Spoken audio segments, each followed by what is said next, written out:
Good morning बेटा। Class 5 हम लोग पढ़े थे ना, लेसन 15 का पेज नंबर 114 पढ़ें। पेज नंबर 115 पढ़ें।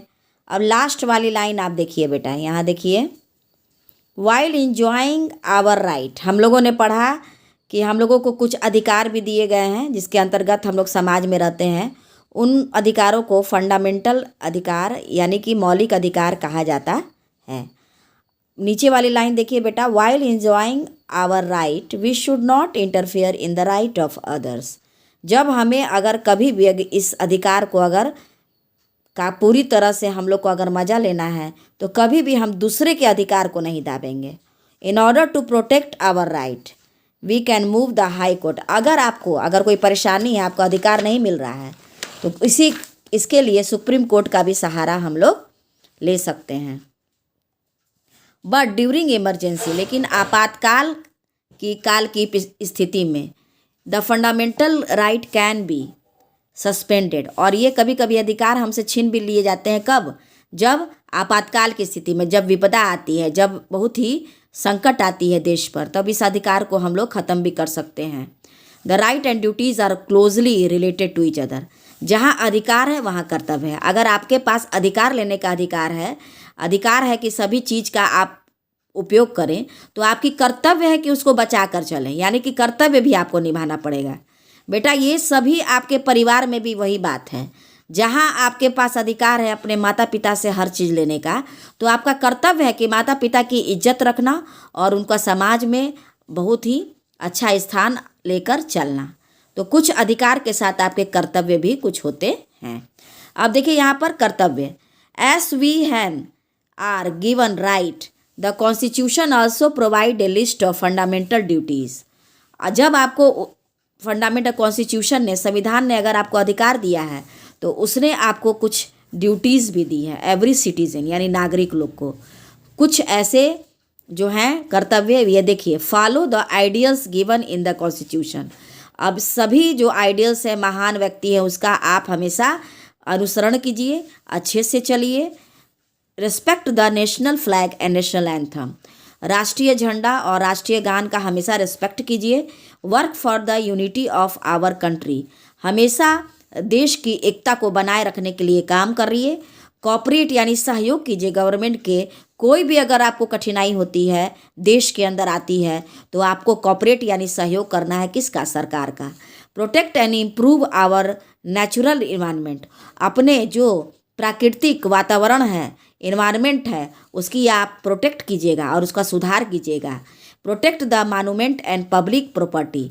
पब्लिक प्रॉपर्टी यानी कि गवर्नमेंट, कोई खेल की मैदान है या कोई भी जगह है, उसकी भी आप रक्षा कीजिएगा। स्मारक को भी, यानी सभी जितने ऐतिहासिक स्मारक है उसको आप लोग नष्ट नहीं कीजिएगा। To develop scientific temper.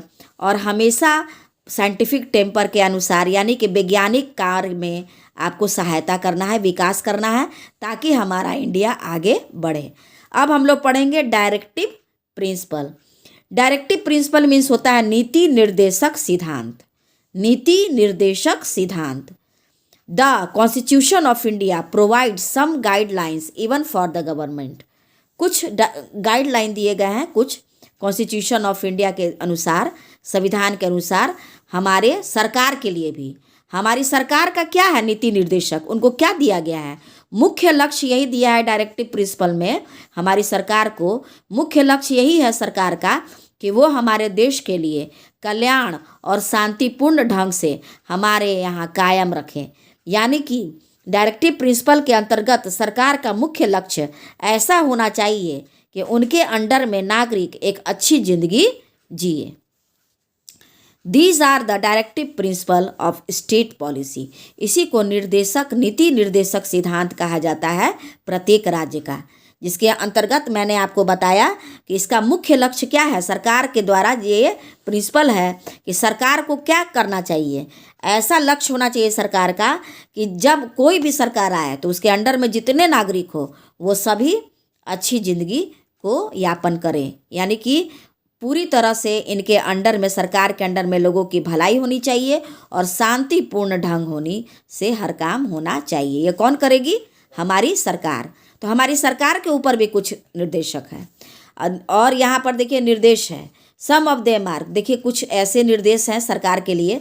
To promote the welfare of the people by promoting a social order, कोई भी तरीके से हमेशा परिवार लोगों के लिए हमेशा कल्याण का कार्य करें, हमारी सरकार को करनी है। There should be enough means of livelihood for every citizen, यानी कि पर्याप्त रूप से हम लोग को जीविका दें नागरिक को। और फेयर डिस्ट्रीब्यूशन ऑफ वेल्थ, धन का एक सही रूप से बंटवारा करें, लोगों को दें विभिन्न तरीके से।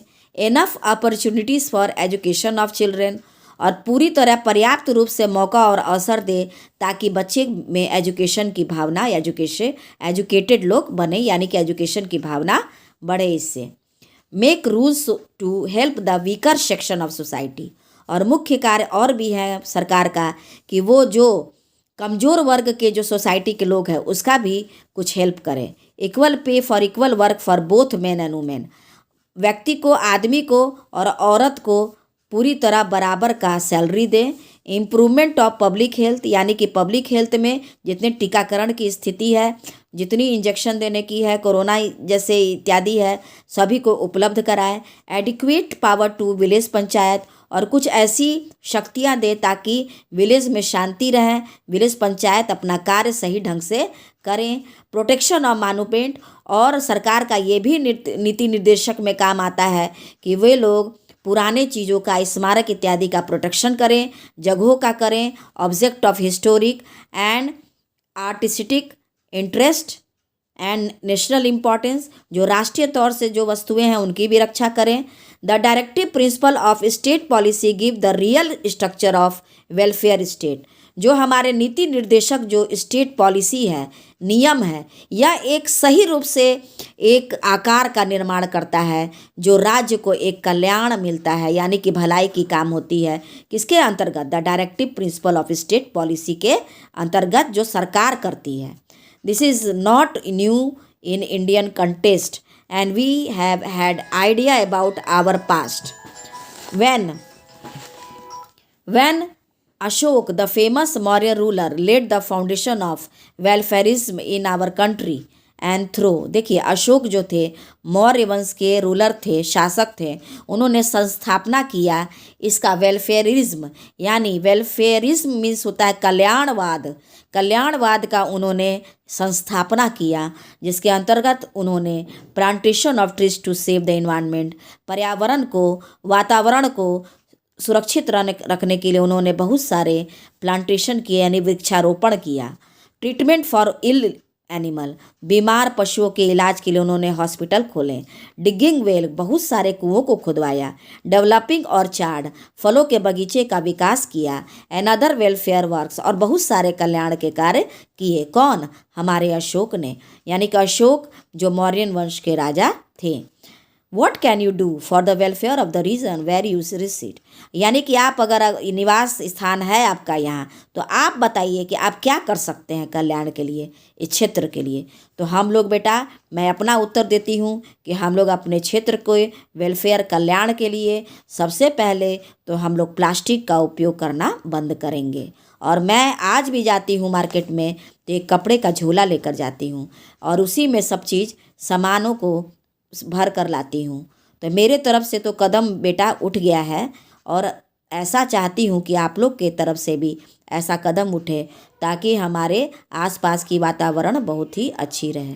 That's all.